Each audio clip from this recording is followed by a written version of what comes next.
নমস্কার। আবার কিছুদিন পরে একটা ব্লগ নিয়ে এলাম। কালকের গিয়েছিলাম দক্ষিণেশ্বর। তো দক্ষিণেশ্বরে যাওয়ার সময় একটু সেইগুলো ভিডিও ক্লিপ করেছিলাম, সেইগুলো আজকে তোমাদের সাথে শেয়ার করছি। তো কালকে যাব বলেই প্রথমে সকাল সকাল উঠে পড়ে বাড়িতে সব পুজো টুজো করে দিয়ে রান্নাবান্না করে দিয়ে ওখানে শ্বশুরমশাই ছিল, তো তারপরে আমরা রওনা দিয়েছিলাম। তো ওখানে যাব বলে দেখো শিয়ালদা স্টেশনে চলে এসেছি। শিয়ালদা স্টেশনে গিয়ে মানে নর্থে ওখানে গিয়ে ডানকুনি লোকাল ধরবো বলে দাঁড়িয়েছিলাম। তো ওখান থেকে ট্রেন ঢুকছিল। চিনি দেখে ভীষণ মজা পাচ্ছিল। ও যত ট্রেন দেখছে তত ট্রেন ট্রেন ট্রেন বলে চিৎকার করছিল। তো ও তো কোথাও বাইরে বেরোলেই বিশাল আনন্দ হয়, ও ভীষণ মজা। ওই দেখো মজা করছে কীরকম, ও বাবা কি লজ্জা পাচ্ছে, আবার হাসি দেখো, শুধুই হাসছে শুধুই ছুটছে। তারপরে ওখান থেকে নেমে আমরা ওটা রানী রাসমণি স্কাই ওয়াকের উপর দিয়ে যাচ্ছি। এটা কিন্তু আমরা অলরেডি নেমে গেছি দক্ষিণেশ্বরে।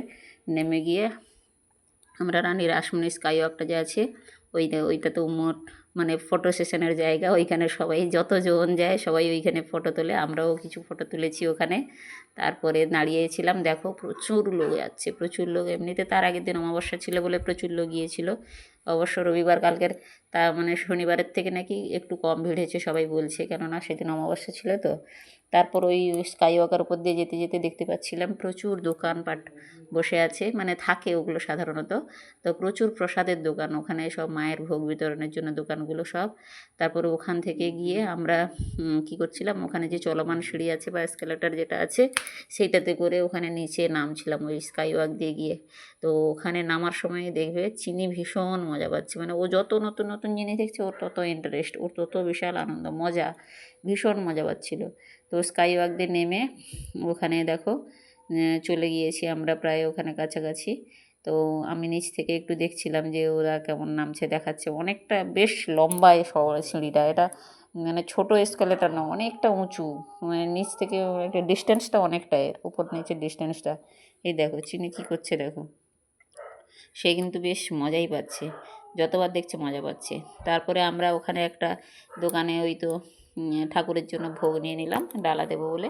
ওখানে ডালা দেওয়ার জন্য ওখানে কিনবো বলে দাঁড়িয়ে আছি, সন্দেশও আছে। আমি একটু ভিডিও করেছিলাম আর ওরা ঠাকুরের প্রসাদ নিচ্ছিল। তো যাই হোক, দোকানদারের সাথে একটু কথা টথা বলে তারপরে আমরা ওইখান থেকে এই তো ঠাকুরের কাছে চলে এসেছি। ওইখানে ঢোকার মুখে মেন গেট ওখানে এই যে শ্রীরামকৃষ্ণের মানে বিশাল বড় যে মূর্তি ওখানে আঁকা আছে, ভীষণ সুন্দর। যত মত তত পথ, ওই যে ওখানে দেখো লেখা আছে খুব কত সুন্দর করে। তো যাই হোক, ভেতরে তো আর ফোন নিয়ে ঢুকতে দেবে না, তো পুজো টুজো সব আমরা গিয়ে দেখে মানে দিয়ে নিয়েছি। অনেক বিশাল লাইন ছিল, সেই বিশাল লাইন, ওখানে ফোন টোন সব জমা দিয়ে গিয়েছিলাম, তার জন্য তো ভিডিও তো ওখানে করা যায়নি বা কিছু। তারপর ওখান থেকে পুজো দেওয়ার পর আমরা মায়ের ভোগ খাবো বলে আমরা কুপন কেটেছিলাম। তো ভোগটা মায়ের প্রসাদ দেওয়া হবে প্রায় সেই 1টার পরে। তো আমরা তত সময় কী করলাম, ভেতরে একটু ঘুরেছিলাম, মানে একটুখানি ঘুরবো কি, সে তো প্রচুর রোদ, তা বেশি ঘুরিনি। এমনি ওইখানে গিয়ে এত প্রচণ্ড গরম পড়েছে, তো চিনি কিনে আমি এক জায়গায় বসেছিলাম, তার বাবা প্রসাদ মানে বরফ নিয়ে এসে দিয়েছিলো একটা আইসক্রিম। তারপরে এই দেখো আমরা খাওয়া দাওয়ার পরে আমরা আবার একটু ঘুরতে গেছিলাম। ঘুরতে গিয়ে দেখছি কত দোকানপাট, ওধারটাও প্রচুর দোকানপাট আছে, প্রচুর দোকানপাট বসেছে। দেখো শাঁখ, কাশি, ঠাকুর, বিভিন্ন রকমের যা কিছু খুঁজবে সমস্ত রকম আছে। তো ওইখানে আমরা একটু ঘুরে ঘুরে দেখছিলাম। তো মায়ের পুজো খুব, মাকে খুব মন দিয়ে দেখেছি, কাছ থেকে একদম দেখেছি, তৃপ্তি করে দেখেছি। মাকে দেখে মোটামুটি মানে মনের সমস্ত আশা পূর্ণ হয়ে গেছে। আমরা যাই, যদিও প্রায় সময়ই যাই, তো এবারেও গিয়েছিলাম। তো খুব ভালো লেগেছে, মায়ের কাছ থেকে ঘুরে এসে মনটাও শান্ত হয়েছে, আর হচ্ছে ভীষণ ভালো লেগেছে। আর দেখো প্রচুর দোকানপাট আছে, প্রচুর দোকানপাট। যাই হোক, তোমাদের কেমন লাগলো জানিও।